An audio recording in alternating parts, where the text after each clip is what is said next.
जब भी किसी हार या जीत की बात होती है तो हारने के बाद हार के कारणों का पता लगाया जाता है। और जब प्राचीन काल या आज के काल में भी अगर युद्ध में किसी देश या किसी सेना को हार मिलती है तो इसके पीछे ज्यादातर कारण जो होता है वो होता है गद्दारी। यानी अपनों में से ही किसी ने अपने भेद दुश्मन के सामने खोल दिए और उसका फायदा उठाकर दुश्मन ने सेना को हरा दिया। आज हम भारतीय इतिहास के कुछ ऐसे ही गद्दारों पर बात करेंगे जिनकी वजह से ही भारत ने बहुत बुरे दिन देखे। एक समय था जब भारत की तूती पूरी दुनिया में बोलती थी।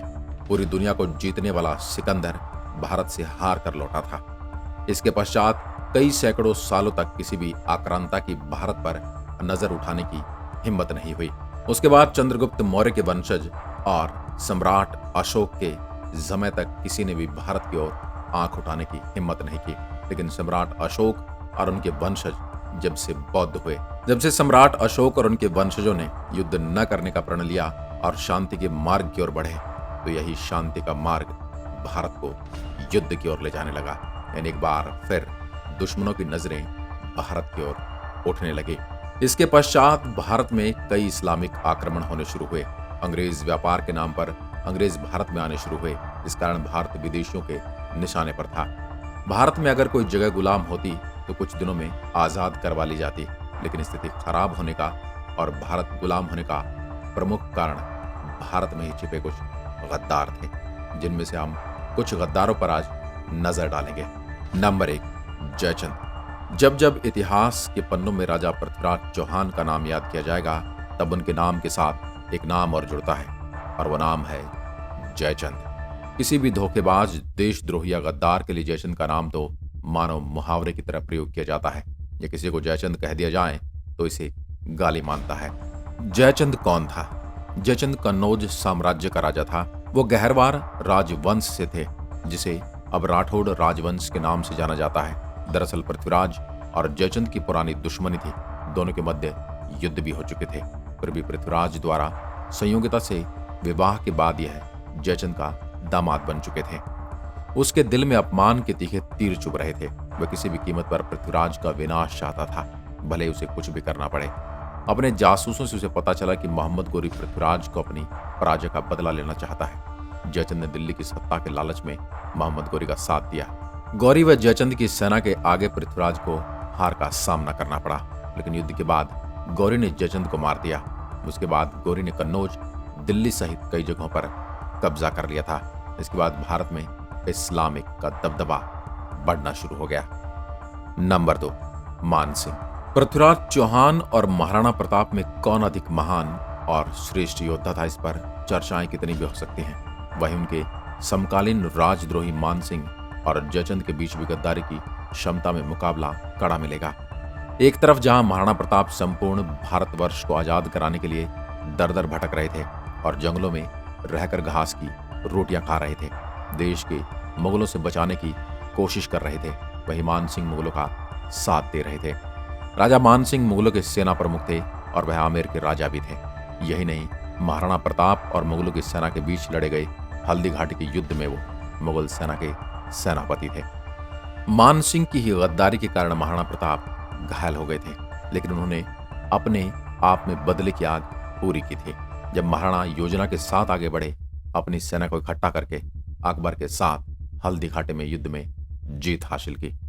मीर जाफर, मीर कासिम, टीपू सुल्तान और मीर सादिक से तो किसी को गद्दार कहने के लिए इस्लामिक कट्टरपंथी काफी, मगर मीर जाफर कहना भी कम नहीं होता, क्योंकि उसी के राज को भारत में ब्रिटिश साम्राज्यवाद की शुरुआत माना जाता है। मीर जाफर ने अंग्रेजों की मदद से बैटल ऑफ प्लासी में रॉबर्ट क्लाइव के साथ मिलकर जाफर ने अपने ही राजा सिराजुद्दौला को धोखा दिया था और भारत में अंग्रेजों की पूर्ण नींव रखी थी। मीर जाफर वर्ष 1757 से 1760 तक बंगाल का नवाब रहा था। माना जाता है कि इसी घटना के बाद भारत में ब्रिटिश राज की स्थापना की शुरुआत माना जाता है। मगर मीर जाफर को हटाने के लिए अंग्रेजों ने एक और गद्दार का सहारा लिया था, वो था मीर कासिम। मगर मीर कासिम जब तक समझ पाता कि उसने अंग्रेजों का साथ देकर गलती की, तब तक उसे भी मार दिया गया। मीर कासिम को 1764 में बक्सर के युद्ध में अंग्रेजों ने मार गिराया। टीपू सुल्तान दक्षिण भारत का औरंगजेब था। वो हिंदुओं पर बड़ा अत्याचार करता था, मगर हर बार की तरह एक इस्लामिक शासन में एक मुस्लिम द्वारा ही खंजर घोंपने की प्रथा जारी थी और मीर सादक नामक उसके एक मंत्री ने अंग्रेजों के साथ मिलकर उसके साथ गद्दारी की और दक्षिण भारत में अंग्रेजों का आगमन हुआ, क्योंकि मीर सादिक को अंग्रेजों ने आसानी से अपने रास्ते से हटा दिया। नंबर 4, फणींद्रनाथ घोष। वैसे इस कड़ी में फणींद्रनाथ घोष नामक उस गद्दार का नाम सबसे ऊपर माना जाएगा, जिसने सैंडर्स वध कांड और असेंबली बम कांड में भगत सिंह के खिलाफ गवाही दी थी और इसी गवाही के आधार पर भगत सिंह, राजगुरु एवं सुखदेव को आरोपी बनाकर उन्हें फांसी की सजा सुनाई गई थी। फणींद्रनाथ घोष ने ही सरकारी गवाह के तौर पर पंडित आजाद के शव की शिनाख्त की थी, लेकिन घोष की गद्दारी से गुस्साए भगत सिंह के साथ ही जो जेल में डाल दिए गए योगेंद्र शुक्ल और गुलाब चंद्र गुलाली 1932 में दिवाली की रात खुफिया तरीके से भाग निकले। जेल से निकलते उन्होंने गद्दार फणींद्रनाथ घोष को सजा देने की कसम खा ली। इस कसम को पूरा किया योगेंद्र शुक्ल के भतीजे बैकुंठ शुक्ल ने, जिसने कुकरी से घोष को मार डाला। वार इतने जानलेवा थे कि घोष चीखते चीखते मरता जमीन पर लेट गया। बेतिया अस्पताल में करीब सप्ताह भर जिंदगी और मौत के बीच जूझते हुए फणींद्रनाथ घोष की कहानी खत्म हो चुकी थी।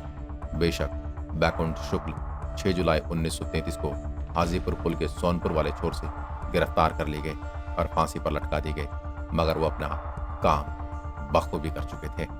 नंबर 5, पांचवा नाम थोड़ा विवादास्पद है, इस पर लोगों को आपत्ति हो सकती है, लेकिन जो मैं बताने जा रहा हूं उसे सुनने के बाद आपको आपत्ति नहीं रहेगी। गद्दारी की बात हो और भारत की सबसे पुरानी पार्टी को भूल जाएं, ऐसा असंभव है। कोई एक नेता की बात हो तो नाम लिया जाए, मगर जिस पार्टी के नेताओं ने समय समय पर देश और हिंदुओं की पीठ में खंजर घोंपा, उससे किसी एक व्यक्ति का नाम लेना बाकियों के साथ अन्याय होगा। इसलिए 1885 में स्थापना से लेकर आज तक कांग्रेस के नेताओं का इतिहास दागदार रहा है, जिसमें नेहरू से लेकर गांधी तक सब नेताओं के दामन हिंदुओं और देशवासियों के खून से रंगे हुए दिखते हैं। कांग्रेस की देश को जो देन है वह मुख्यतः इस प्रकार है। 1947 में देश विभाजन, कश्मीर समस्या, 1962 में चीन से लड़ाई में भारत की पराजय, देश के बंटवारे वाले प्रमाण पत्र पर हस्ताक्षर नेहरू के थे, सुभाष चंद्र बोस की गुमनामी पर चुप्पी साधने वाले नेहरू थे, और इतिहास में कहा तो ये भी जाता है कि चंद्रशेखर आजाद को यदि किसी ने छल से मरवाया तो वो भी कांग्रेस के ही कोई नेता थे। लाल बहादुर शास्त्री की मौत और उसकी कोई जांच पड़ताल तक नहीं हुई। क्या ये कम है? अगर ये कम है तो आपके पास बहुत सारी ऐसी बातें होंगी जो ये सिद्ध कर देंगी, जिनको हम इस वीडियो में नहीं बता सकते। आज की वीडियो में बस इतना ही। अगर वीडियो पसंद आई हो तो लाइक कीजिए और ऐसी वीडियो देखने के लिए हमारे चैनल को सब्सक्राइब जरूर करें। धन्यवाद।